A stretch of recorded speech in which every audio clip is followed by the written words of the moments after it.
world moves fast. Your workday, even faster. Pitching products, drafting reports, analyzing data. Microsoft 365 Copilot is your AI assistant for work. Built into Word, Excel, PowerPoint, and other Microsoft 365 apps you use.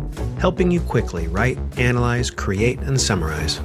So you can cut through clutter and clear a path to your best work. Learn more at Microsoft.com/M365 Copilot. I had that dream again. My small business needs to hire, but I don't use LinkedIn, and I hire an energy vampire. But also they're a literal vampire. And suddenly my team is spending all their time sharpening wooden stakes and buying bulk silver and rehearsing ancient chants, and then I wake up. Don't let hiring nightmares ruin your dreams. LinkedIn Jobs' new AI assistant takes insights from over 1 billion professionals to create a short list of the best fits for you. Post your job for free at linkedin.com/quality. Start hiring today with LinkedIn. AI is incredible. It can teach you how to fry an egg and even write a poem, pirate style.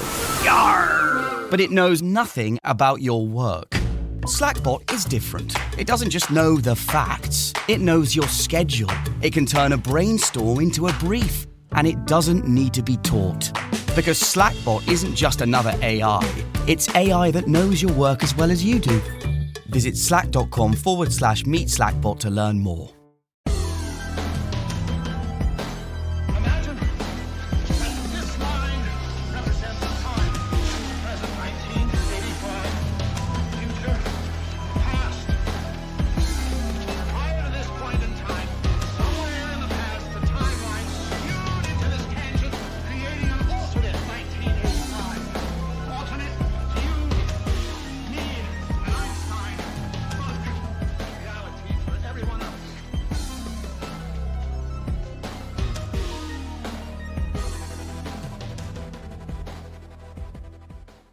Welcome back to the Infinite Rabbit Hole. There are corners of the American South where the cypress trees block out the sun and the line between folklore and reality gets very blurry. Most people avoid these dark places, but our guest tonight has built a career and a legacy walking right into them. He is the physical embodiment of Southern Gothic. You likely know him as the frontman of the horror western band Ghoultown, one of the narrators behind the Small Town Monsters documentaries, or the author who literally wrote the book on the Beast of Boggy Creek. I actually had the privilege of sharing a stage with him just last month during AutoCrit's Into the Unknown expert session. Seeing him in that element really reminded me why he is the definitive voice in this field. He bridges the gap between rock star charisma and serious, boots-on-the-ground journalism like no one else. Tonight, we're wading back into the swamp with the man in black. Please welcome Lyle Blackburn. Lyle, welcome to the Infinite Rabbit Hole, my friend. Thank you. Very awesome intro. I'm going to have you come on every show that I do. So, Lyle, just to kind of introduce you to, if there's anybody that listens to this podcast that doesn't know who you are, I've referenced you in a ton of episodes. We have 200 and I think this is 249. And I probably referenced you in at least 100 of them at some point. So for those that don't know, Lyle is a perfect hybrid between rock star and cryptozoologist, urban legend researcher. But he's not your everyday sit at the desk, read a book, Google. He actually gets out there, goes to these small towns, and does firsthand interviews and firsthand research with these places of lore and legend. I myself have a ton of his books. I've done specials for this show where I've utilized books that I've referenced, or I've referenced books that he's written specifically about the topics that I did my research on, such as The Lizard Man of Bishopville. This one was probably one of our more popular cryptid episodes that we've ever done, and 90% of my research came directly from Lyle's book. Another one being The Beast of Boggy Creek was one that absolutely took off, and that's 100% thanks to Lyle. I would say about 75% of my research came from this one, the Boggy Creek casebook that he has written. But thanks to him, I was able to get my hands on something that I didn't know I needed until I read about it in one of his books, and that was Smokey Crabtree's book, Smokey and the Fouke Monster. So that's actually where I want to start off. In general, Lyle, right? We'll get to the rock and roll and everything, but I really want to know about the Monster Hunter. How did this begin for you? Where did you get your start and your love for all this stuff? Well, the short of that is that as far back as I can remember, I just loved movie monsters, anything spooky or monstrous. And of course, I saw what I could on TV back in the day and, was familiar with Famous Monsters magazine. And then when I was in third grade, I got a book called Strange But True by Daniel Cohen. That was the first time I'd heard of Bigfoot, Yeti, and the Loch Ness Monster because it had chapters on those. And that's when I was like, whoa, this sounds super cool because these are like monsters that you might see in the real world.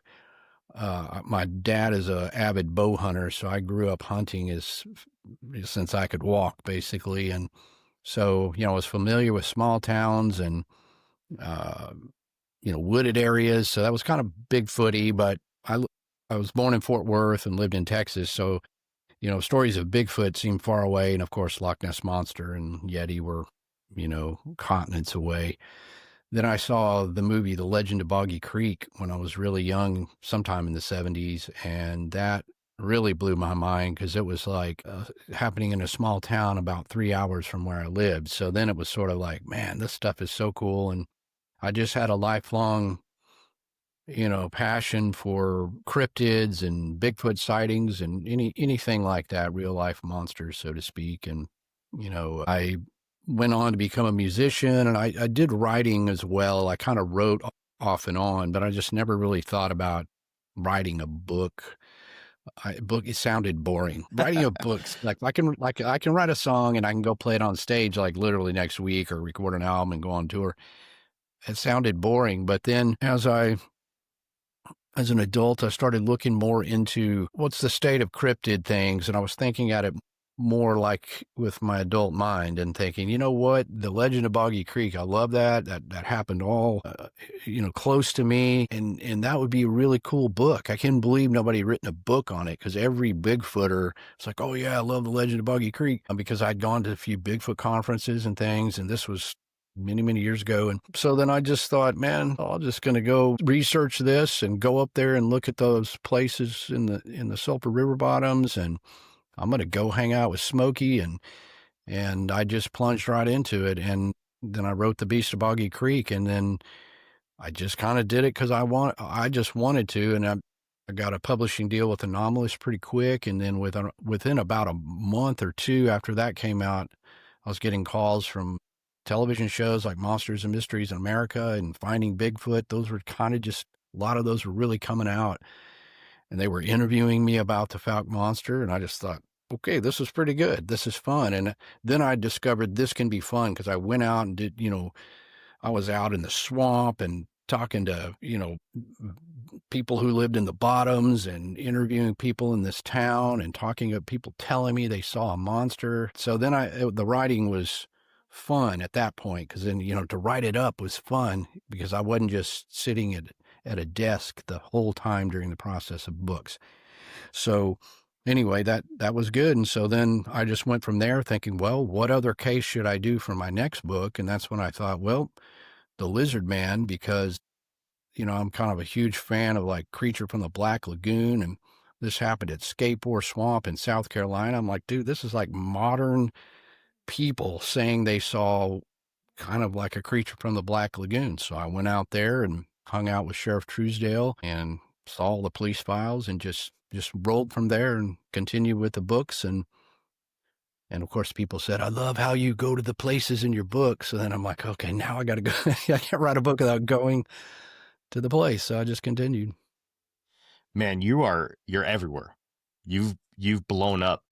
Ever since I've been really into this stuff and doing my own research, you've been there, but you're literally everywhere. If somebody knows or has the slightest interest in cryptozoology, they know the name Lyle Blackburn. You're part of the Small Town Monsters crew. I want to dive into that because honestly, that is beyond amazing. from my own point of view. I've idolized Seth Breedlove and everybody in that crew, Shannon LeGros, and yourself for so long. You guys are literally like a squad of superheroes in the cryptozoology world. How'd you get tied up in small town monsters, man? And how is that? How is that for you? Well, the first time I met Seth, I was speaking at the Ohio Bigfoot Conference, and this would have been probably around 2013 or 14, maybe. And he just came up and introduced himself. I think he had read The Beast of Boggy Creek, and he was like, "Oh man, I love these cases and how they affect small towns." And we were talking about that, and he was like, "I'm going to write a book maybe like about small towns and these cryptids." And we were just talking about the subject. And then he kind of pivoted and decided to do that documentary on the Minerva monster. He met a couple other guys, and so they ended up just going for the film aspect. And so, we just kept in touch, and then he did The Beast of Whitehall. And then when it came time, he's like, "Man, we got to do Fouke Monster." I mean, Boggy Creek is like this quintessential monster, has a big movie and affects the whole town. So he said, I can't do this without you, because I'd literally written the book. So it was his idea to kind of incorporate me more into it rather than just use my book or whatever, or just interview me. It was like, here, I'm going to kind of interject you in the film. So that's when he began that style of having me. He's like, "You should narrate it," because I'm like, okay. And, I had narrated an episode of Monsters and Mysteries in America. They did a Blackburn Files episode, and I kind of learned a lot by narrating that episode. And so anyway, we did the Boggy Creek Monster documentary, and people loved it, and just sort of that style. And we went ahead, and so when he did Mothman, he's like, it's less about me, but I want you to narrate it. So I narrated it. So I think I've narrated now 10 of their movies, and Boggy Creek and Momo I was in. I was a host, like that's sort of a different kind of style. But anyway, so yeah, it's great to work with him. And I mean, Seth and I talk frequently or run ideas, and I know the whole crew, all the guys, and, I'm kind of like the outlier. Some of them guys work all the time together on every production or whatever, but I'm just the hired gun on call. When he says, "I need you to do this," I do it. And it's always great to participate. The latest, I just narrated the intro for the Ape Canyon documentary that they just did, which is a very cool documentary, just came out. But I only narrate like the beginning, and then they sort of take over and tell the story. But I can't wait for that. Years ago, Jake, what was it, 2021, 2022, when we were in the Paranormal Network, we worked under Jason Hewlett, who just started working with Small Town Monsters. He did the Ogopogo, and he just did Heart of Ice, the Wendigo story. So it's cool, man. We're slowly meeting people from the Small Town Monsters crew. I was on Shannon LeGros' podcast a couple of years ago, 2 years ago, I think now. Been trying really hard to get her on here, but she's a very popular person. She's still waiting. That's all. Shannon, if you're listening, still waiting. But guys, you guys have any questions so I don't hijack this entire episode? Not really, man. Not yet. He will once we get into music. Yeah, once we get into music. I'm not like the biggest cryptid guy personally. I mean, I find it like interesting, but it's not really like my forte. So, but I'm here for it. So, oh yeah, man, let it ride. How about you, Jacob? Yeah, it's funny. You're basically coming into this space example of how you were real big into monster films and stuff like that. Like that's like I don't celebrate Halloween, but I'll spend the entire month of October watching all the B-rated like creature features and stuff like that. My favorite so far is a movie from the 1930s called Man Beast, because the acting is awful. But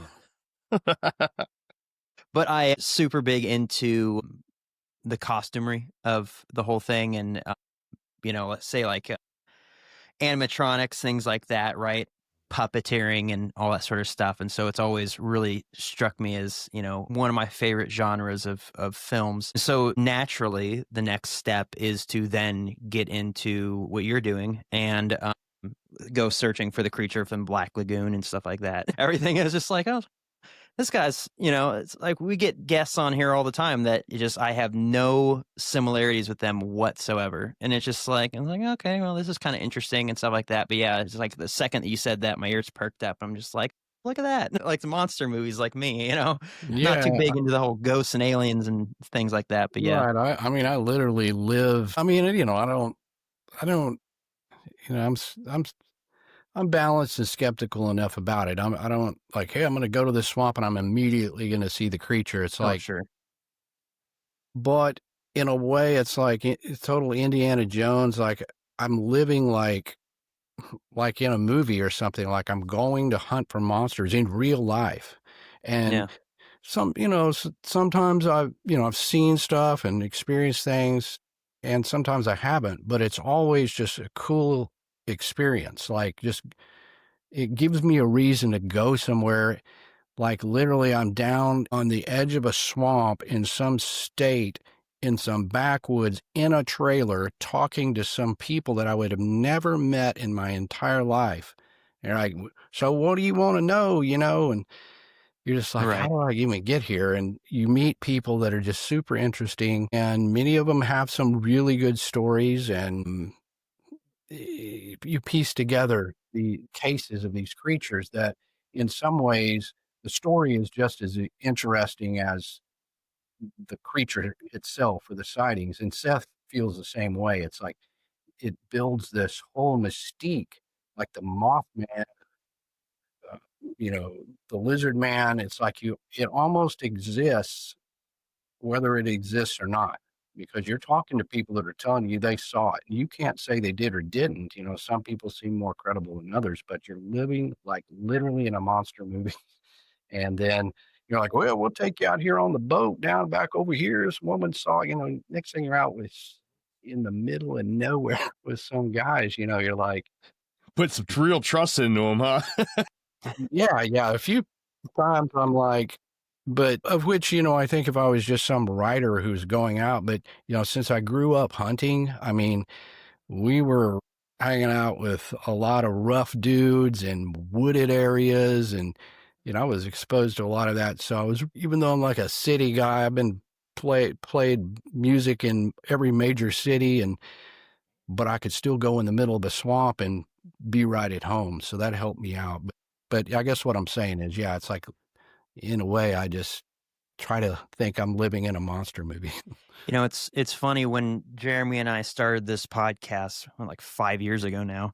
When we first started out, it was interviewing people that had experiences and things like that, right? And the idea was to always get to a point where, especially when we were under the Paranormal Network, we were actually getting paid for our show and stuff. And so the idea was we would put that money aside and say, take I was living in California at the time in the Navy, and it was like, hey, the Patterson Gimlin film was filmed just a couple hours north of me. How about if we all, take a trip out there and do that, or, base camp in each other's locations? Because, Jeff was down in Florida, still is. And then Jeremy was, where were you, in Virginia at the time, right? I was stationed in Virginia. Yeah, and then you moved over here to Wisconsin. But yeah, that was like the whole idea, is that we wanted to get past just interviewing people like this, instead going places and doing stuff. And so it's kind of interesting to hear your, progression to that point.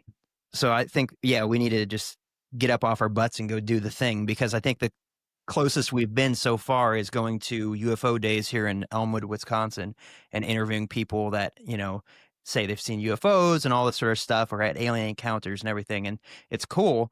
But yeah, I mean, it would be dope to go just running around in a Florida swamp somewhere looking for some, Bigfoot variant or something like that. Go look for the source of the Mayaka photos downstairs. Doing like the in real life stuff, it is fun, because me and Creamer, we've gone to like NASA and Space Center, and like, you know, we're always into the conspiracies and all that stuff. So like just walking around with the camera and like checking stuff out in person is a million times better than just talking to each other on the internet. You know, as much as I like doing this, it's, you know, there's nothing like getting out there and like boots on the ground kind of thing. But yeah, I agree with you, Lyle. You know, I would say out of all the things that we've talked about and people we've talked to, I probably find maybe 1% of it to be, you know, no crap believable. But I mean, that's just me.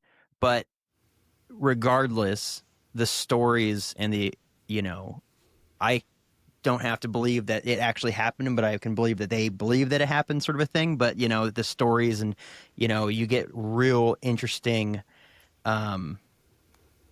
like, I don't think this guy's making this thing up, sort of, you know, situations with some of the people that we've talked to. And it's really what, when Jeremy and I started this, we wanted to, I don't know, kind of help people that have had these sorts of experiences that might feel so super isolated, being like, well, I saw Bigfoot and, you know, and no one else that I know has seen this, and being able to connect those people together and create a community like that. So I like that you're, you know, I don't know what I'm trying to say.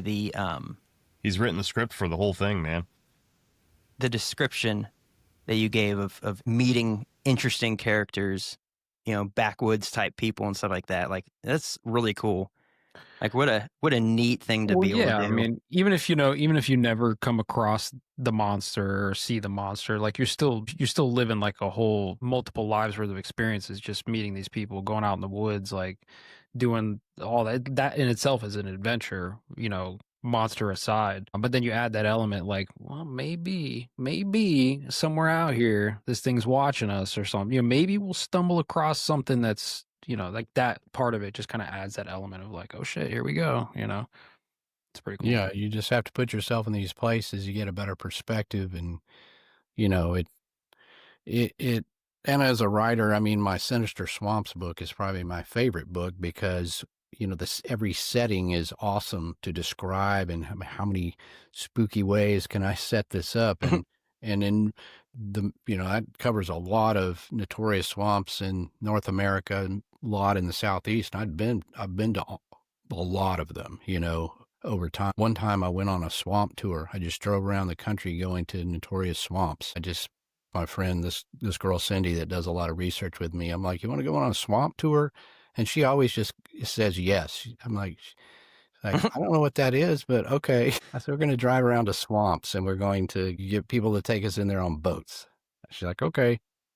I mean, stuff like that. But you know, those are fun things to write about when you get home, and you do meet interesting people. And of course, I'm trying to interview people who had sightings or whatever, but you know, you get a much better perspective than seeing pictures or looking on Wikipedia for the story. It's like, you know, you can get a real good perspective on how somebody could see something out there and go, you know what, I can see why they thought they saw this, or why they might have, because people think, oh, you know, there's nowhere you can go or hide, or, you know, people think, well, where could these creatures hide? I'm like, let me show you an aerial view of the Sulphur River bottoms in southwest Arkansas, and I'll drop you in the middle of that with no GPS or compass, and you tell me if you can find your way out. Because it is thick and muddy and swampy, and your average person, and something could be 15 yards from you.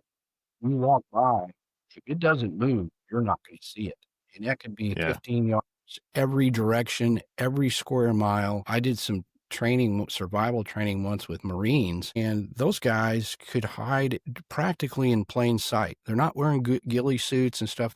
I learned a lot about how easy it is to conceal yourself, and that you know, animals would be their environment. That's what they're made.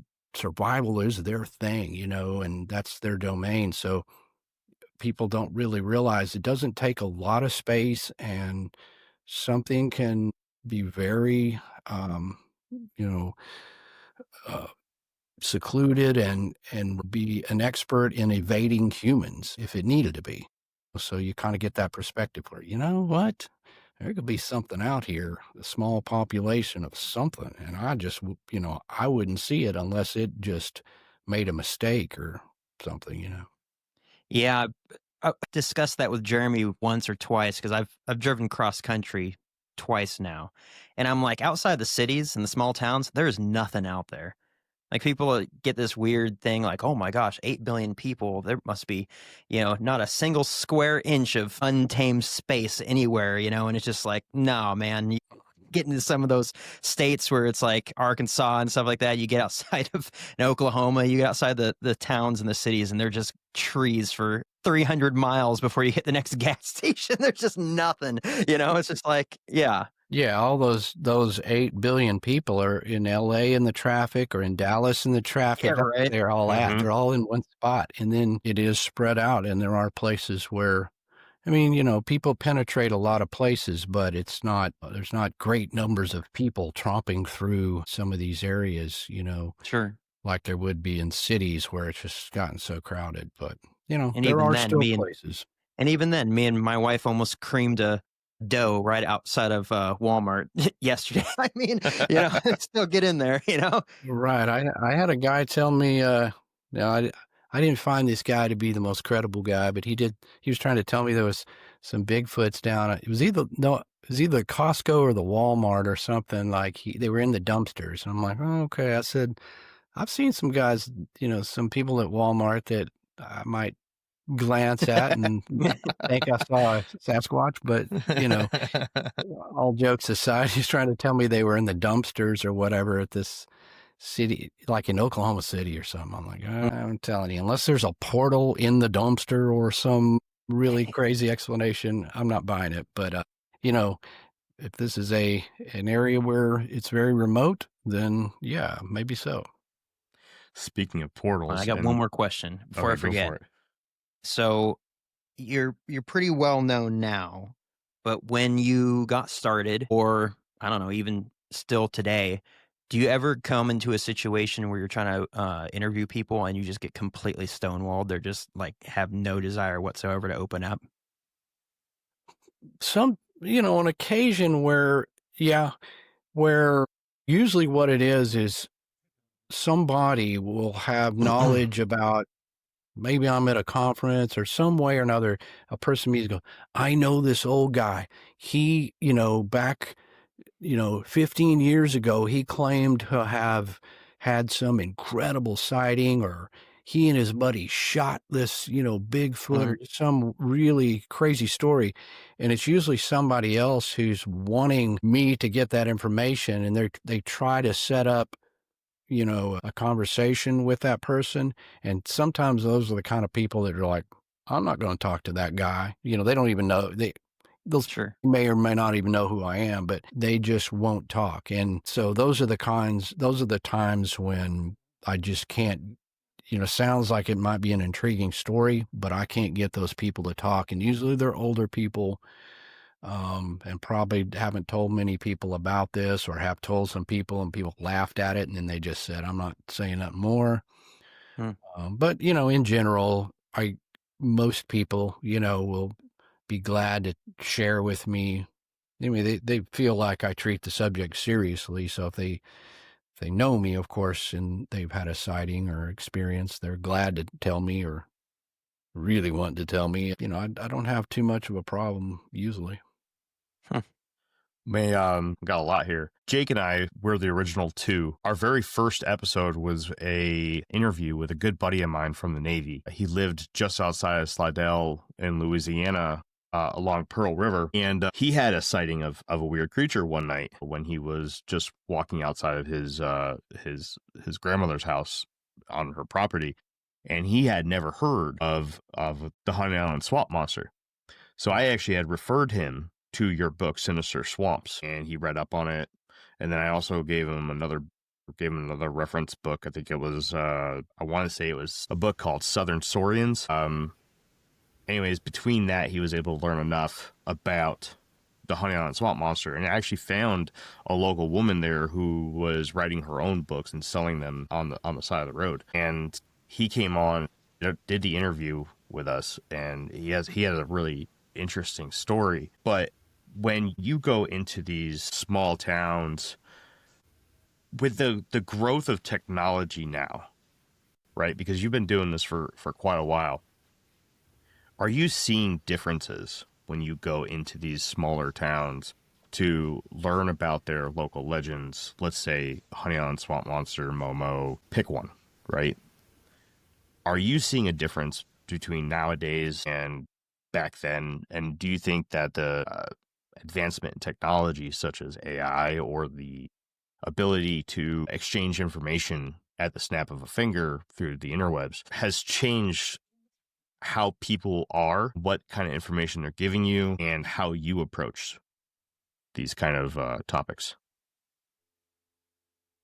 Well, I mean, if you're talking to people in a small town and they're relatively middle-aged or older, all that stuff has literally no effect. They're just like, here's what I saw. This is when I saw it. My cousin also saw something, and there you go. They just don't care that all this AI and all the technology and sharing stuff and is mostly centered around people who are into the subject. Not necessarily people that had the experiences, but people who are on Facebook things and sharing stuff and just endless AI photos that people debate about and stuff. The only thing I've seen over time is that sometimes people who have had these experiences now have the ability to listen to podcasts or watch a TV show, whereas used to they didn't. And they'll say, I listened to this podcast where somebody said they saw it, and that was similar to my experience. So they do have a way to kind of research. It didn't really change the core of how they present their story or what it is, but you didn't used to encounter that. People would, they had their thing, and I've never, and they would say, has anybody else had these experiences? But now, people are able to find podcasts and things. So a lot of times they've listened to other stuff, and then they feel a little bit better probably about their sighting, because like, okay, now there's somebody else who saw something that I thought I was the only person that saw something really weird. So it helps. And I think that, things are easily shared now, of course. I mean, you can find 50 million people saying they've seen Bigfoot if you just look in all these groups. Before, if you're old school, like just think about John Green in the 70s, like how he writes a book, like this, that's this thick, no internet, literally newspapers from around the country. I'm like, man, that is a massive amount of, research, investigative journalism, how he did that. Now it's so much easier, I'm writing a new book, and I just kind of I needed a sighting about a certain creature, and I, polled some of my followers online, and some that got me to a person who had this amazing sighting. And so I just literally use technology. So it's easier to find things, but at the core, people still are protective of their sighting, and they don't want people to make fun of them, of course. You ever have anybody just like totally waste your time? Like you go across the country or something and you meet up with some people, they take you out into the woods, and you just kind of realize along the way, like, this guy's literally just like full of shit. Like, does that ever happen to you? That happened earlier on, where I wasn't as streamlined or as busy, and I would follow some threads that weren't very solid. But after a while, you learn quickly which things seem more credible than others and which might be worth. People have this perception that like, hey, I just had this sighting yesterday in Michigan. Can you come check it out? I'm like, that's not how much it cost and the time. And it would have to be, like really exceptional, or I'm just, I'm going to be up there and maybe I can veer off and talk to you or whatever. You can show me your site. So I did go on some, wild goose chases early on, but I quickly identified those people who who tell me extraordinary claims that I would need to have more proof or feel this is more worthwhile if I'm going to invest the time into it, because it'll just, I mean, I can find people saying these sightings all over. I don't need to go, necessarily to Michigan. I can just go over here to Oklahoma. So yeah, I'm way more picky. So I don't get in those situations anymore. So in a time where, actually, let me backtrack that. A few years ago, I would believe that some of that better evidence to really pull you into a location would most likely be a video, a voice recording, even a photograph. But now with AI coming along the way it is, how are you deciphering what you're going to actually put some effort into?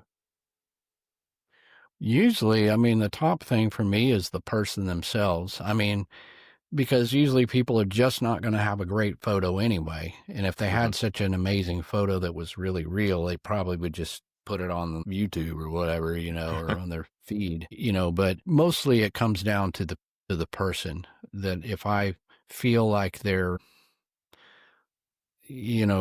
credible, relatively well-spoken, it's not like, and they had something that I feel really affected them, and you can just tell the difference. And then you can tell what I consider things that are either wishful thinking or illusionary or whatever. It's easy. So it's the person that would drive it the most, is to say. And then, of course, in pairing with, if I'm doing a book on... Walmart Business is in the business of saving you time, money, and hassle. Whether your business started in a garage or is a garage, Walmart Business has the tools to help you get where you're going. Tools like free shipping, multi-user accounts, and just about any item your company needs. Even a double filtration cyclone dust collector. Yep, even that. Sweet. Walmart Business. It's the Walmart you love. Now for your business. Learn more at business.walmart.com. Terms apply. Wherever Bud goes, his harmonica goes with him. It's a pocket full of soul. Now he's living with prostate cancer. He asked his doctor about Xtandi and enzalutamide. Xtandi 40 milligram tablets treats men with prostate cancer that has spread to other parts of the body and responds to a medical or surgical treatment to lower testosterone. Xtandi may cause serious side effects: seizure, a brain condition called PRESS, allergic reactions, heart disease that can lead to death, falls and bone fractures, swallowing problems, or choking that can lead to death. Stop Xtandi and get medical help at once if your face, tongue, lip, or throat start swelling. Tell your doctor at once if you faint, have a seizure, quickly worsening headache, decreased alertness, confusion, vision problems, chest pain or discomfort, or shortness of breath. Xtandi can cause harm to an unborn baby or miscarriage. Use birth control during and 3 months after Xtandi. Common side effects include muscle and joint pain, feeling unusually tired, hot flashes, constipation, less appetite, diarrhea, high blood pressure, bleeding, falls, fractures, and headache. Talk to your doctor and visit Xtandi.com. This podcast is brought to you by Carvana. Car shopping shouldn't feel like preparing for a marathon of paperwork. That's why Carvana makes buying and financing your car easy. From start to finish, search thousands of vehicles with great prices. All online, all on your time. And when you're ready, your new car shows up right at your door. It doesn't get better than that. Buy your car the easy way. On Carvana. Delivery fees may apply. Momo, Missouri, and I'm concentrating all efforts on that, then obviously I'm more likely to invest time and money into going to look into something there, because it's going to be in the book and it's part of the story, and not just willy-nilly going around the country investigating sightings, because ultimately, unless I'm backed by some unnamed millionaire or whatever, or there's a Tom Slick that like Peter Byrne had, if you don't have that, you just don't have the luxury of just going around just randomly. Yeah. So I want to dive a little bit into the music that you do as well, and kind of the marriage between the two careers that you have. Has there ever been a time where you're on some sort of investigation, doing some sort of research that's actually inspired something for Ghoultown? No, It's kind of a strange thing. They are two different worlds, and somehow they just don't mix. The things I write for Ghoultown just sort of come out like that and kind of stick with a kind of spaghetti Western horror theme and everything. But those songs just come out like they are. I did kind of dabble with trying to write one like a Legend of Boggy Creek song or put Bigfoot, and it just sounded silly and it just didn't work. And I mean, I literally just got some guy the other day sending me lyrics for a Bigfoot song. Here, you can use these. And it was pretty good, but the two worlds didn't meet. So they're almost like one of them's my day job or night job, and the other they kind of don't have anything to do with each other unless like playing someplace. Like I was playing with my doom metal band in Germany. Me and the drummer went to this small town where they had a case of a werewolf. Like a guy was executed for being a werewolf. So we're like, Wow. hey, that's not too far from where we're at. And we took a train over there and went out there. And, so sometimes I can just piggyback things together because it works that way. But in a way, they're very separate, and I don't try to cross them over. Other than this, like I'm on a paranormal podcast, people will talk about the music, and people will go check it out, and they'll either like it or don't. But a lot of people have discovered the band through that, so they cross over, and just because I'm the guy. But other than that, and I try to do both. It's become very hard to do, but I just don't go on whole tours, like long tours, much anymore. So, unless we're doing an album, we play bigger shows and stuff. I have plenty of time to do my own thing. Because I really don't want to just spend enough years touring around, so I don't do much of that. So, yeah, I think I probably started following your music shit probably about 5 years ago. I think it was in your I don't even know. It's one of the books that I have that you had mentioned Ghoultown in, and I was like, oh no shit. So I had to go check it out. Every time you guys come up with something new on YouTube and it comes up on my recommended page, I check you out, man. I like to follow your career. Either one of them. You do good stuff, man. Yeah, it is kind of cool now because we did a kind of a Southern tour a couple of years ago, and now you'll have a lot of like Bigfoot guys show up or cryptid fans or so I'll end up talking to people like, hey man, I love your book. So, they'll come to the shows, that didn't used to happen, Ghoultown was Ghoultown. And, but yeah, so now I get to meet a lot of people that just became fans, but they're huge fans of cryptids. So they'll come out and, talk. And so that's cool. Cause any show there can be, original Ghoultown fans and then, cryptid fans who are also Ghoultown. So that's pretty cool. That's awesome. You guys have any questions? Yeah, which would you prefer if you had to pick one, right? If you can continue doing the monster hunting or continue the music, like which path do you think you'd take if you had to choose? Which one of your kids do you love more? Yeah, which one do you love more? That is the problem, man. I literally cannot. It's like they're both cool. And somehow I try to do both, which is kind of crazy. It's like you really don't want to, what to quote a term, you don't want to chase two rabbits. You shouldn't wear two hats, but I only wear one hat and you guys are the rabbits. But yeah, it's just impossible. So somehow I just try to do it all and I balance it. And I usually the band suffers. The monster hunting doesn't because I can control that. The band may suffer a little, but I've been doing music for so long. Like before I was out of high school, I was already in bands playing fairly big shows. And I was not even on vinyl records and stuff. So that's was going on a long time. So I just do the band enough to where I enjoy it and we just have a good time and I do everything. So it's impossible to pick. I can relate to that, honestly, man, because I've got like multiple hobbies and it's like never. It's almost like if they were all jobs, I would be miserable because it's just never ending. It's like 24/7, it seems like, except for when I'm asleep. But, they're hobbies. So it's all things that I enjoy doing. But yeah, I'm like ping ponging back and forth and, trying to write a song and trying to do this, trying to do a podcast, it's just like, it's a lot. So I can see that. Yeah. And I think though that in some ways can help because you never get tired of one thing. Like if I just put out an album, we went on tour, I got to write another album. If I had this obligation or this label thing where I don't have any of that. I just literally do what I feel inspired to do. Hey, I'm going to work on a book today. I got, loving this book. I'm writing. Yeah, I'm not working on a book. I've got some song ideas. So everything is always just coming at what I want to do and what I'm inspired to do, which is a better thing than if you didn't just have one thing, you definitely have to,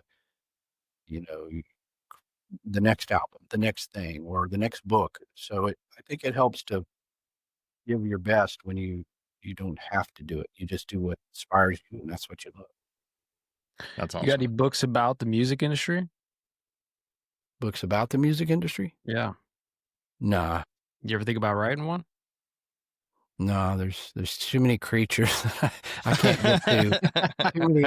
The list of books is, and so I mean, the only thing I did was it's a book, Tales from the Badlands, which is the lyrics of Ghoultown, Volume 1. I did half the lyrics. It prints the lyrics, and then I talk about there's like a page or so about just something behind the lyrics or the inspiration or just some anecdote about that.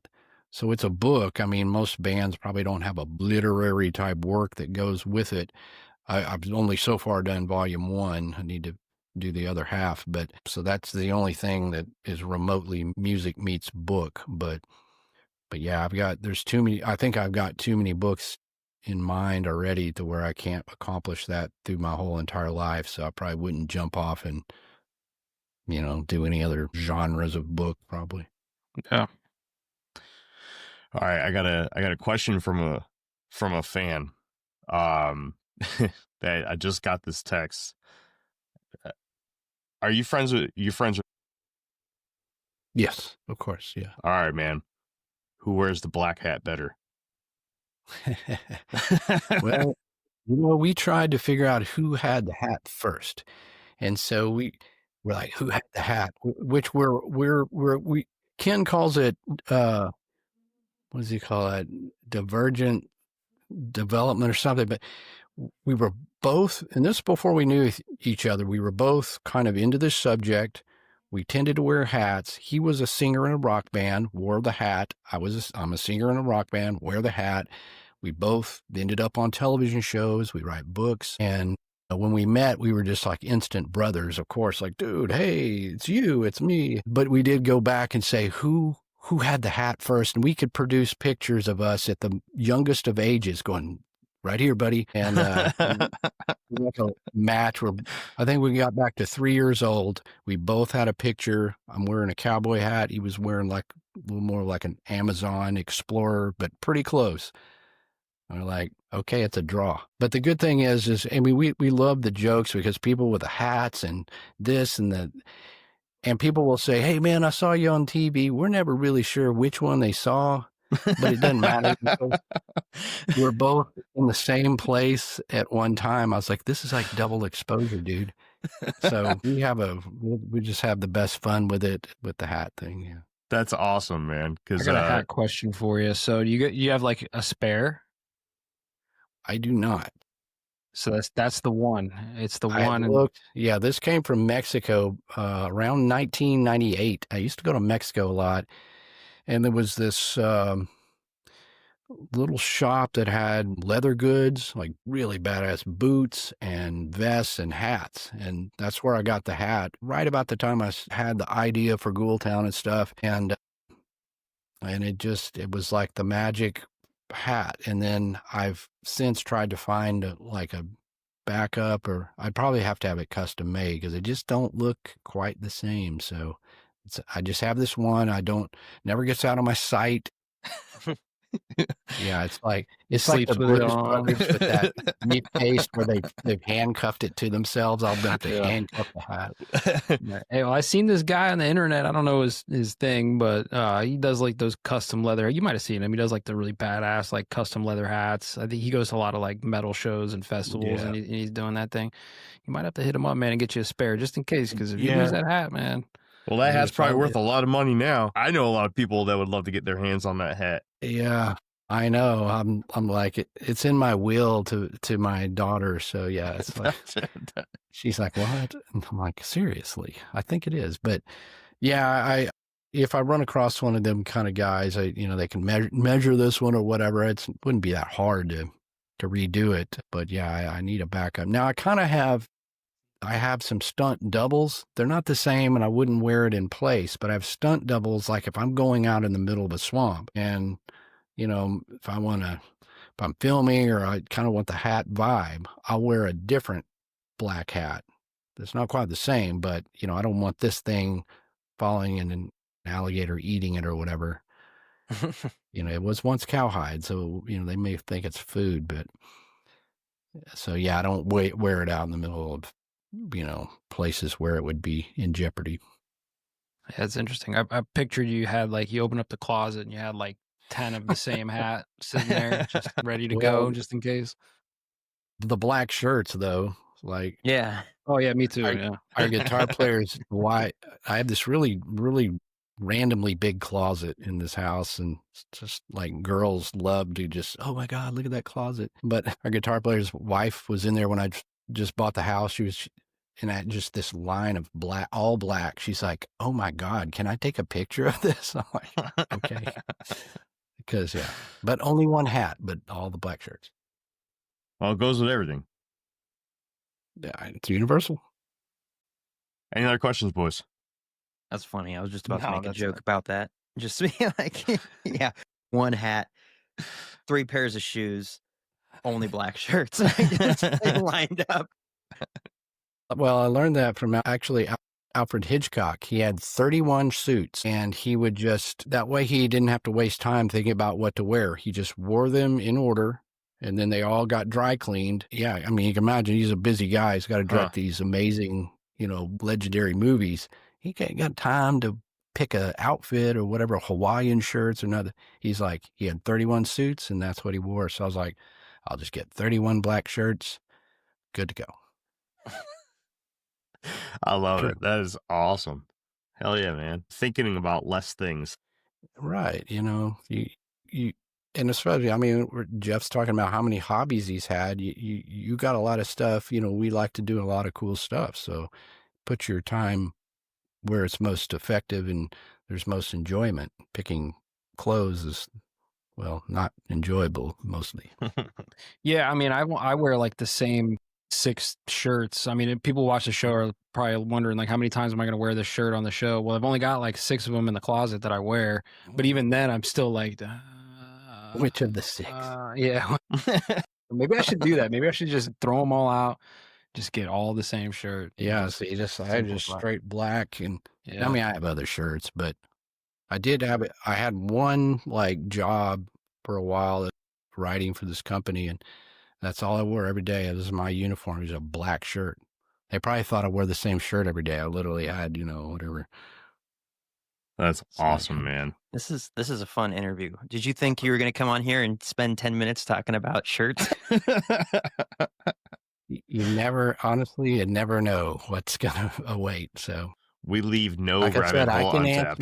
I can entertain and answer. USAA knows dynamic duos can save the day, like superheroes and sidekicks, or auto and home insurance. With USAA, you can bundle your auto and home and save up to 10%. Tap the banner to learn more and get a quote at USAA.com/bundle. Restrictions apply.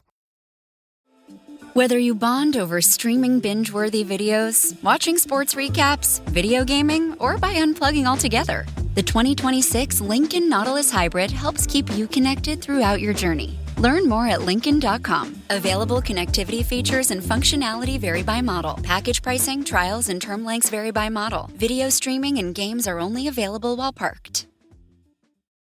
Año Nuevo. Los mismos Extra Value Meals en McDonald's. Ahora te puedes llevar 2 snack wraps y papitas y una bebida mediana por solo $8. Solo por tiempo limitado. Precios y participación pueden variar. Los precios pueden ser más altos en Hawái, Alaska y California y con entrega. This episode is brought to you by Stouffer's. Here comes 3-time juggling champion Natalia Rogers. She's juggling law school, her TA job. Oh, narrowly catches the laundry. What's that 4th ball? Parents unexpectedly showed up at dinner time? Is that too much for Natalia? Not with Stouffer's Chicken Alfredo and its mouth-watering mix of Asiago, Romano, and Parmesan. When you're juggling 4 things at once and the clock strikes dinner, think Stouffer's. Any question. People like, is there something I shouldn't ask? I'm like, I don't know. These guys asked about my closet. Shit. All right. Let's see. Head. Well, I have a question then. Go for it. Talking about, I don't think we really ever get into our guests and like their personal lives aside from what they do. And so you'd mentioned, your hat being willed to your daughter. How does having a schedule like that balance out with having a family life too? Because I think that's one of the things that we struggle with the most here is like, how much time do I dedicate to a podcast and hobbies and work and all this sort of stuff? And then also, oh yeah, I haven't gone out on a date with my wife in, 6 months. I probably should do that, spend some time with her. So how does that all balance out? Because it sounds like a lot of travel. Yeah, it is. So it does not balance, which is why I don't do well with, I'm divorced from my wife, and I don't do well typically with relationships because it's just, it's hard to do unless they want to come along for the adventure, Yeah, sure. That becomes hard. And so that, but my daughter's awesome and she's 13 and, I have such a flexible schedule and luckily the mom's cool and lives close and we just kind of back and forth and she covers me and when I have to go out of town and otherwise, I'm working on stuff at home anyways. So it's cool. And that gives me a little bit of, regular life and my daughter's rewarding, to watch her grow up. But yeah, it's not done me well. None of this has, being a musician and doing a lot of touring before this or, and this kind of stuff where I'm gone a lot or I have to work or whatever. Yeah, that doesn't mix. So I do my best. Sorry for the downer question, but I'm kind of curious. No, it's good to know, man. I mean, I've got 4 kids myself. I'm married, and it's hard enough to just do a weekly podcast where we interview people. I mean, I've been working on a book for a year and a half now, and I don't see when it's going to be done because I just don't have the time. So no, I appreciate the question. I appreciate the answer too. Honestly, it's yeah, there'd be no way I could get all this done if I did have more family obligations than I do. Because writing books, music, I was doing a podcast. I do YouTube channel. I'm like, all I do is work. I mean, it's fun. I just do this. I don't have any, like, well, what do you do? I'm like, I don't know. This is all I do. Unless I'm with my daughter. I'm taking care of my daughter or I'm literally doing this. Speaking of Monstro Bizarro. So what are you doing over there right now? Well, lately, so I've done a podcast called Monstro Bizarro. I did about 20 or 21 episodes because a lot of people would comment on my narration for Small Town Monsters. Oh, man, it's cool. You got the voice and all. So I did that. And, I have a lot of people who love it. And it doesn't generate a lot back for the time it took me to produce these episodes because it's like an audio journey on these cases. It's not where I'm just interviewing people, and they took a lot of time to produce. So, but then lately I decided I get a lot of questions about certain things and locations.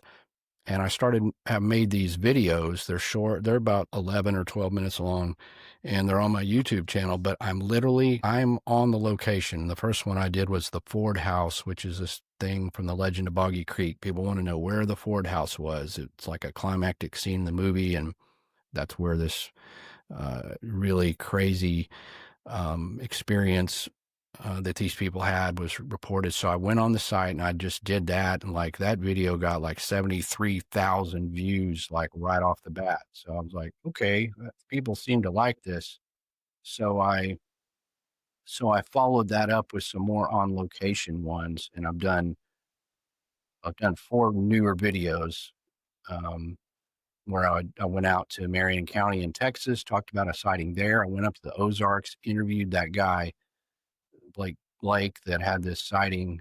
And so I'm really starting to put stuff on my YouTube channel, and sort of, it's like my book's coming to life a little bit. Like, hey, here I am at this location, and here's the story.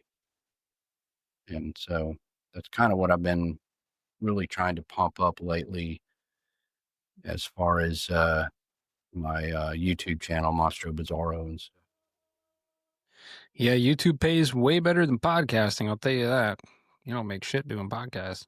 Well, I noticed that real fast. Like, you know, the podcast, it's fun and I like doing the voice, but yeah, it was like night and day. It's like, and I think people were receptive to it because, again, we were, you know, the things we were talking about at the beginning of the podcast, like going to the locations and stuff. And I've written about a lot of these things, and people who read enjoy that, but even the people who've read the books will enjoy seeing the actual place, because I know where places are that no one knows. Like I can literally, like where Christopher Davis had where he was attacked by the alleged lizard man, I literally know the exact spot where he was parked. And literally nobody knows where that is. Really? Because Sheriff Truesdale showed me, and Sheriff Truesdale passed away. So, I mean, maybe a local person may know that, but you know, those are places where I could go and say, right here, this is where that happened, and here's what it looks like now, and here, you know, people seem to enjoy that. So there's a little bit of things to offer. I may lose a few listeners with this one, just, you know, in case they're not familiar with the story or they haven't heard, because we mix in audio documentaries every once in a while too. And I did one based on the Bishopville lizard man, where I used your book as my main source of research. But I got to ask, since you've been to that spot, I mean, do you think his story lines up? And what do you think of this? Well, he's not a kid anymore, but back then he was a kid. What do you think of his story? And do you think there's credibility to that, just being at the location? Well, you know, right there where that happened, it's right. Skateboard Swamp right there through Bishopville is just a channel. There's all sorts of different kind of swamps, some that are flooded river basins and slow flowing rivers like Everglades. This swamp has basically a channel running through it right there. And there's a bridge, the skateboard bridge that runs under there. And that little area is wild, and there's very few houses right there. They're kind of scattered in and around. It's a rural area. But if you go there in the dark, I mean, it's spooky. I mean, it's very spooky right there. I 100% believe that something happened to Christopher Davis. 100%. He did not make that up. He did not manufacture the story. And he believed that he was attracted by something that wasn't human. I know that's 100%. Now, it's dark. It's scary out there. He was, you know, fairly young.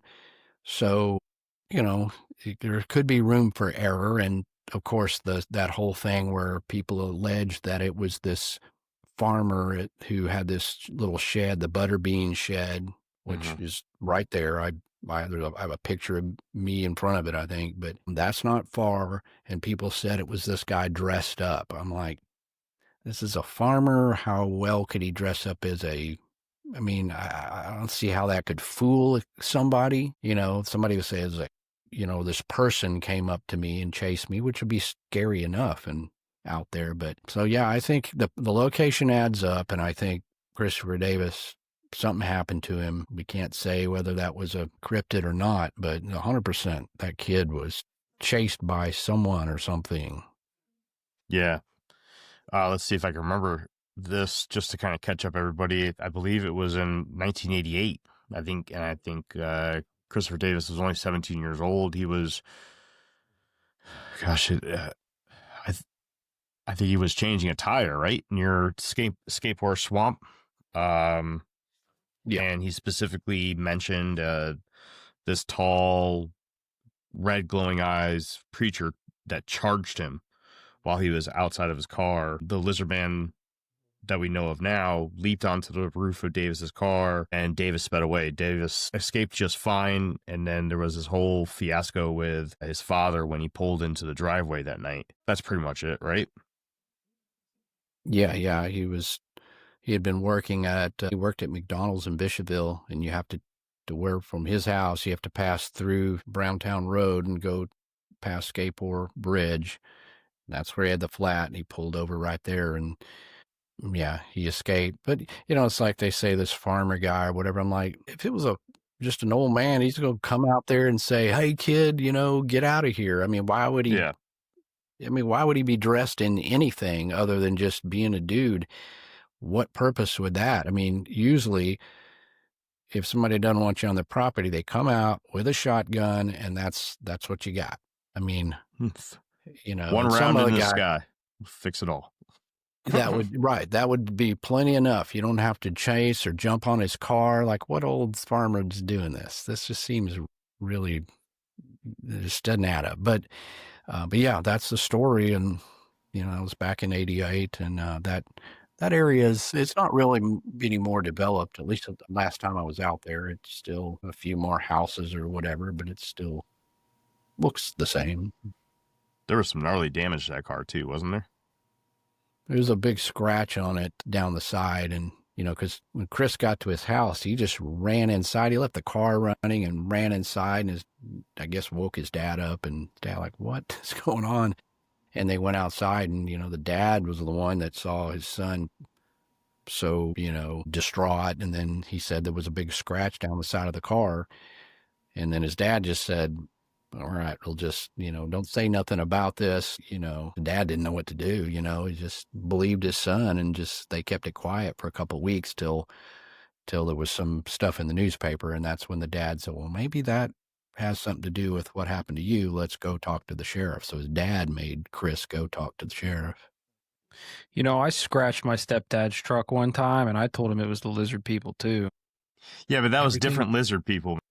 You're right. It was different lizard people, but yeah, they always get the bad rap with the car damage. Jeff's our resident swear to God, man. It's the reptilians. Well, if I could just say one thing about, my appreciation for the way that you do your job, man, I really appreciate the way that you show empathy for the people of the towns that you research. It's the one glaring difference between any book that I've read from you and almost any other modern writer. I mean, you seen it a lot back in the day with, Green, Wableman, Hinden, Keel, right? They all did a good job at being respectful and everything to the locals of these urban legends, but you just don't have that aspect in a lot of modern cryptozoological writers or even researchers. I mean, a lot of people are out there to make a buck right now. And the real difference in your books is that you don't only just tell us the story of the monster that you're researching, you tell us the story of the town that you're researching and you're visiting. And you really do treat it like you're a visitor. You're very respectful in the way that you approach their history and you tell their story. And it's literally the outline that I'm using for the book that I've been writing for over a year now. I'm handling it like it's crystal, and I've got soap gloves on. I'm trying to be as respectful as possible, and it's because I like the way that you approach your topics so much. I can't say it enough to anybody listening to this episode. If you have never picked up a Lyle Blackburn book, you're missing out. You need to grab one, because it's not just learning about a local legend. You're going on a journey. you're going on a journey with Lyle. Lyle's taking you along. He's teaching you everything about the history of this location and everything of possibility behind the story of the legend itself. So I just want to say, just from one person that looked forward to this and the event that you and I did about a month ago now, thank you. That's it. I've looked forward to just telling you thank you for writing such amazing books for so long and being a really powerful voice in this community, somebody to really look up to. Yeah. Well, I appreciate it. That's great compliments, and that's kind of why I set out. Adobe Acrobat Studio, so brand new. Show me all the things PDFs can do. Do your work with ease and speed. PDF Spaces is all you need. Do hours of research in an instant with key insights from an AI assistant. Pick a template with a click. Now your prezzo looks super slick. Close that deal? Yeah, you won. Do that, doing that, did that, done. Now you can do that with Acrobat. Now you can do that with the all-new Acrobat. It's time to do your best work with the all-new Adobe Acrobat Studio. Every sip of Coca-Cola brings you closer to the excitement of the FIFA World Cup 26.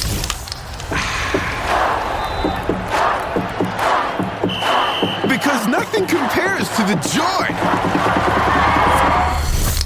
So grab a Coke and drink in the FIFA World Cup 26. No purchase necessary. 13 plus in 50 U.S. states and D.C. with a web-enabled device. Ends March 1st with 8 entry periods. Rules at cokeurl.com/soccer rules. To do and achieve. And I think, I try to write these books so that, of course, somebody who is into this subject or has seen something or quote unquote a believer, no problem. They're going to enjoy the book. But I want to write a book to where somebody who's like, man, I don't know about this, I want them to read the book and then go, you know what?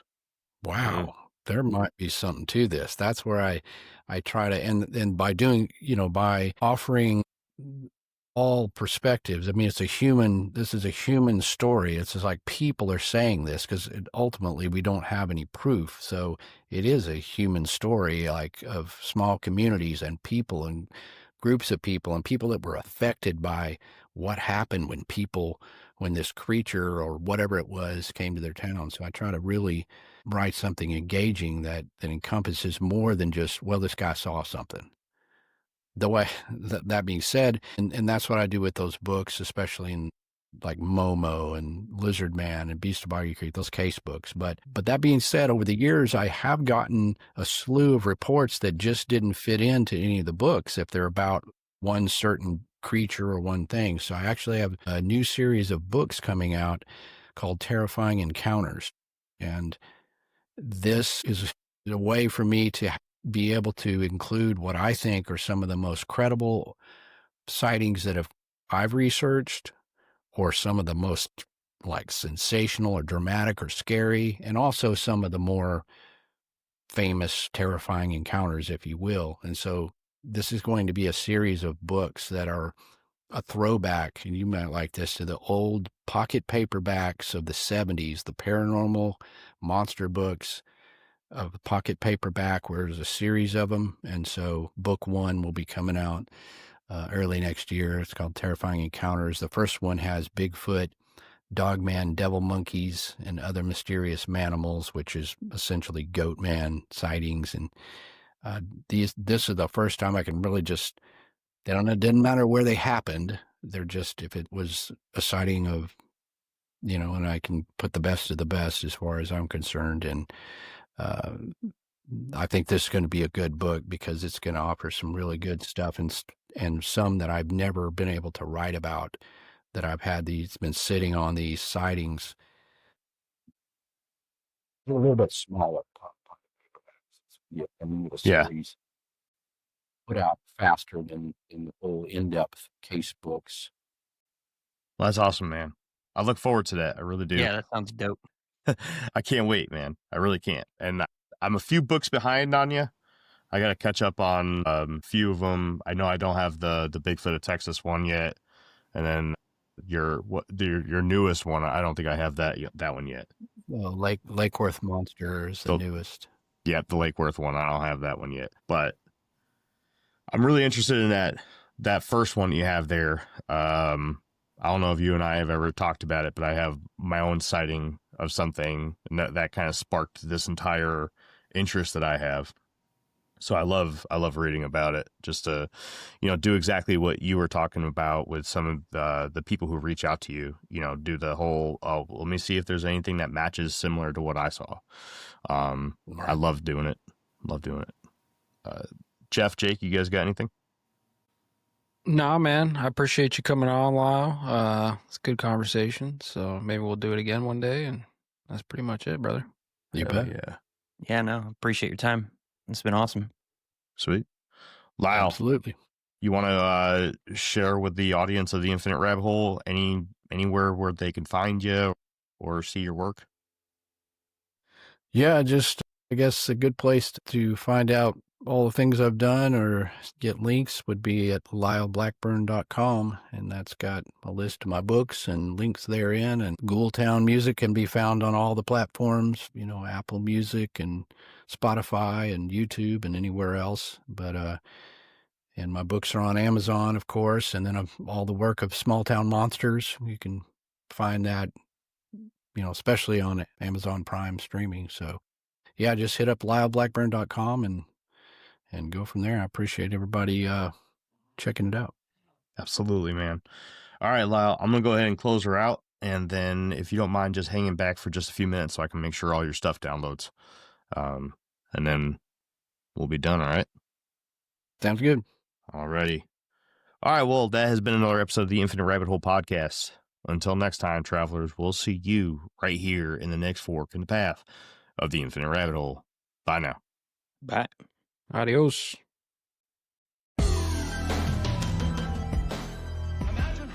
Hey, everybody. Thanks for checking out the Infinite Rabbit Hole podcast. If you're looking for more of our stuff, head on over to infiniterabbithole.com, where you can find links to all the podcast players that we are available on, and even our video platforms such as TikTok and YouTube. While you're there, make sure to check out all the links for our socials and hit that follow so you know when all the new stuff from our podcast comes out. And until next time, travelers, we'll see you right here in the next fork in the path of the Infinite Rabbit Hole. Goodbye.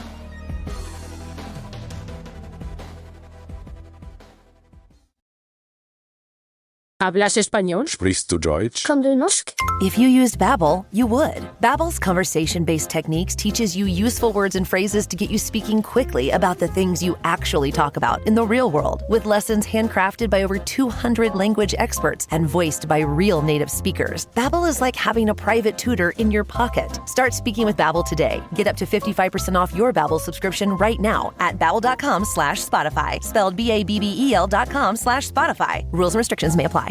Well, the holidays have come and gone once again, but if you've forgotten to get that special someone in your life a gift, well, Mint Mobile is extending their holiday offer of half off unlimited wireless. So here's the idea. You get it now, you call it an early present for next year. What do you have to lose?